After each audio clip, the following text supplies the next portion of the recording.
bergerak. Yang keempat, yuk kita lanjut, 2 lagi. Yang keempat Bapak Ibu, gunakan koneksi yang engkau miliki.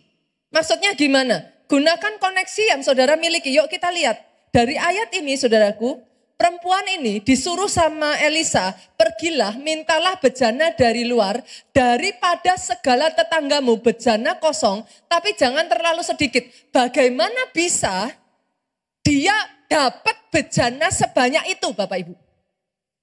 Caranya gimana? Gimana? Dia cari dari semua kenalannya. Artinya apa? Dia pilihin tuh dari semua koneksi. Mana yang dia bisa pinjami bejana ini. Nah, ini saya juga mau disclaimer Bapak Ibu. Banyak yang menyalahartikan ayat ini. Duh tuh pastor, disuruh pinjam lebih banyak. Halaknya beli tuh saudaraku. Itu Elisa suruh perempuan itu pinjam dari segala tetangganya.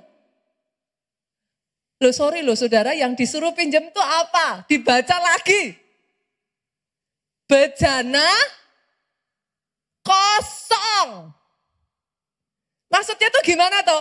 Oke, kita pahami ya saudara, bukan pinjam uang lagi.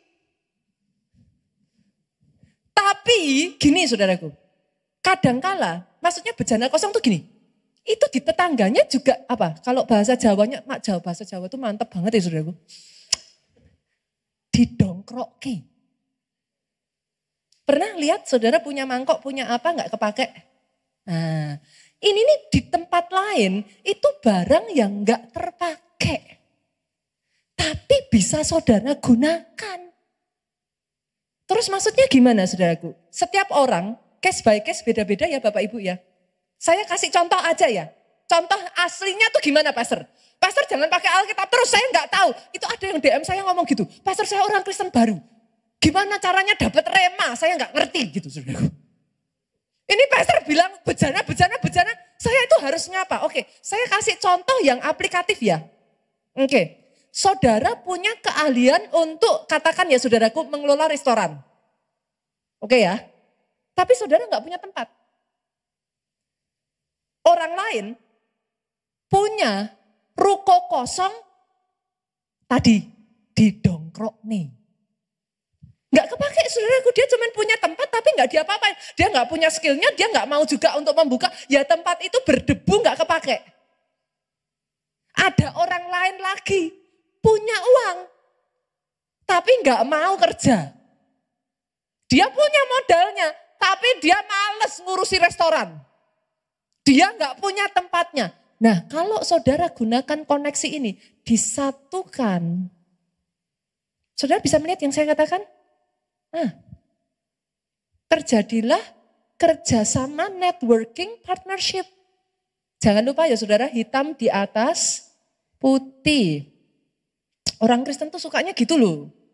Pastor, saya percaya dia sesama rekan pelayan Tuhan. Nah senangnya kayak gitu tuh saudara. Pastor, saya percaya dia KKS saya. Nah akhirnya kan hubungan dari dalam gereja kan rusak tau saudaraku. Boleh nggak saudara? Sekali lagi yuk, yang satu dilakukan, yang lain jangan dilupakan ya. Nah, hitam di atas putih, buat hitam di atas putih. Tapi coba spread koneksi saudara. Contoh, saudara bisa bikin kue, saudara bisa masak. Ada teman saudara yang restoran, tanya boleh nggak dititipin? Bisa nggak saya titip dijualkan di restoran tempat Bapak Ibu. Bisa menangkap yang saya maksudkan saudaraku? Koneksi ya, bukan diutangi lagi ya saudara. Bukan loh ya, bukan nambah banyak utang lagi loh. Sepakat ya?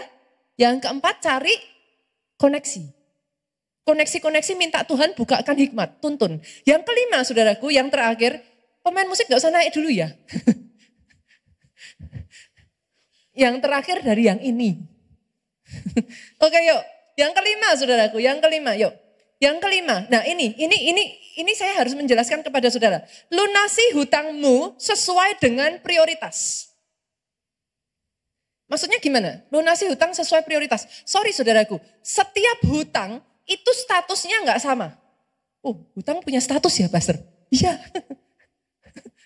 Hutang ada statusnya tadi katanya. Sudah menikah? Jomblo?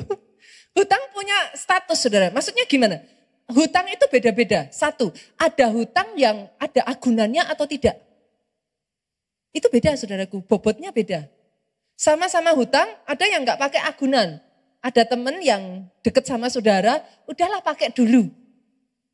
Nanti bayarnya pelan-pelan nggak apa-apa, nggak usah ada jaminan apa-apa. Itu beda dengan yang ada agunannya, saudaraku, bobotnya.